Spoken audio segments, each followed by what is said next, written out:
Kapitan Jer versus Copycat Clip. Nadahamay pa yung presyo ng pilot ko. Palibhasa, pag ginawa mong ganun presyo mo, walang magpapapilot sa'yo.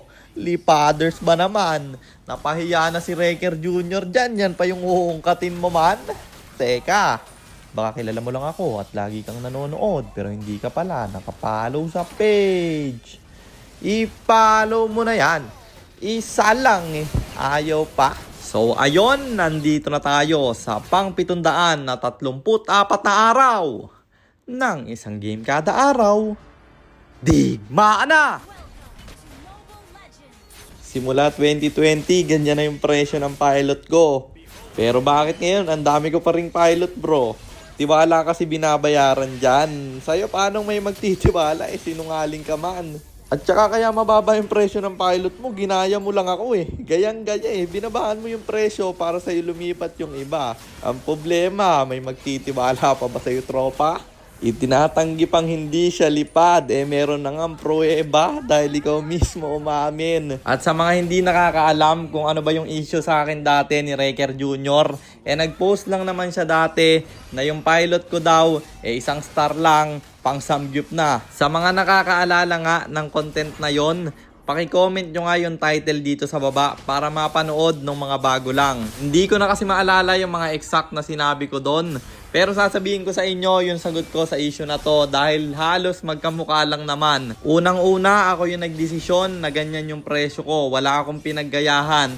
Dahil yan yung worth ng oras ko. Yan yung worth ng pagod, puyat at hirap na inaabot ko. Di nyo naman kasi ko kagaya na naglilipad para madaling makakuha ng star. Pero rinirisk nyo naman yung account ng client nyo. Dahil sa pagkakaalam ko, meron ng mga naban sa VPN na yan bro. Uulitin ko lang, wala naman akong pake kung walang magpapilot sa akin. Ang palagi ko nga sinasabi sa live, kung hindi nyo afford yung pilot service ko, manood na lang kayo sa content at live ko. Marami rin naman kayo matututunan. At kung wala kayong pangbayad, inyong sipagan. At isa pa, kung namamahalan ka, hindi ikaw yung target market ko. Ang nakikita ko lang na dahilan kung bakit galit na galit yung ibang mga piloter sa presyo ng pilot ko, dahil naiinggit sila bro. Kasi kapag nagpresyo sila ng ganto, walang magpapapilot sa kanila. Medyo nalalayo na tayo sa issue. Di natin kakalimutan yung clip na yan. Lumaban ka na kasi ng limahan. Bakit ba takot na takot ka? Dahil ba wala kang maayang kasama? Ikaw ba naman puro lipad sa early season Paano ka talaga makakahanap ng sasabay sa palunyan? Sinasabi pa niya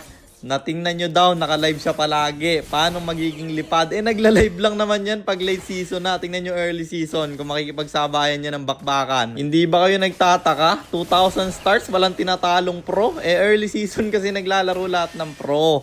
Paano makakalaban nasa lipad kayo? Masyado na namang umiinit. Balik na muna tayo sa game. Dikit yung laban dito. Ang dami ko ring error nung early game. Pero marunong naman yung mga random namin. At palagi pang nahuhuli ng kadita yung Bane. Sobrang dali kasing huliin yan. Bane lang yung core nila. Wala siyang flicker or fury na panaka sa kadita. Kaya laging kami yung nakakakuha ng objectives dito. Babasag lang sana ako ng Torre sa top, pero dedepensa yung Lunox nila at medyo malalim ka na tropa. Meron na naman ako mga skills dito. Sobrang daya ng Julian no? Ang bilis ng cooldown, ang bilis mag-farm. Kaya hindi talaga pwedeng hindi i-first pick yung hero na to no? Kahit napakamokamoto yung galaw ko, ang daming napapatay no? 8-2 ba naman yung score? Assassin user yarn dito sa baba. May bakbaka magaganap, ulti ng kadita bibitawan. Pero yung Bane mag-ulti rin, kaso lang sila yung mapupuruhan men. Export dito, merong SS at magpi-flicker pa nga sa akin, pero madadodge ko yung ultimate niya. At tinabol ng Granger, wala na siyang kawala pa. Pa-up yung Lord dito, kaya sabi ko kalma na lang muna. Pero buhay rin lahat ng mga kalaban. Alpha namin nagsisegue lang sa baba. At dito yung Kadya medyo mapapalalim, kaya siya mapupuruhan namin pero mabubuhay pa rin naman. Ang problema, wala nang haharap sa kanila. Nape-pressure pa sa Alpha, kaya gusto nang umuwi ng iba pero nakaabang sa kanila yung kadita.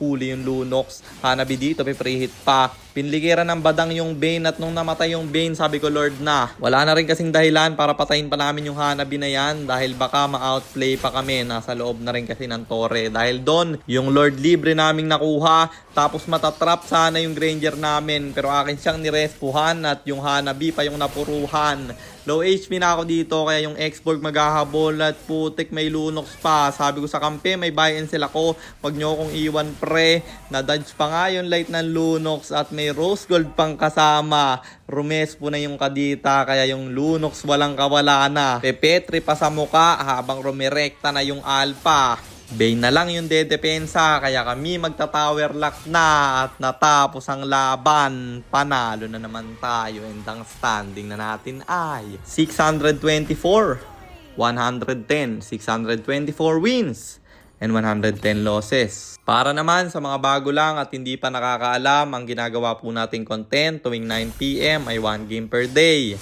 Trio ranked game at ang goal natin sa content natin na to ay mag 100 win streak bro.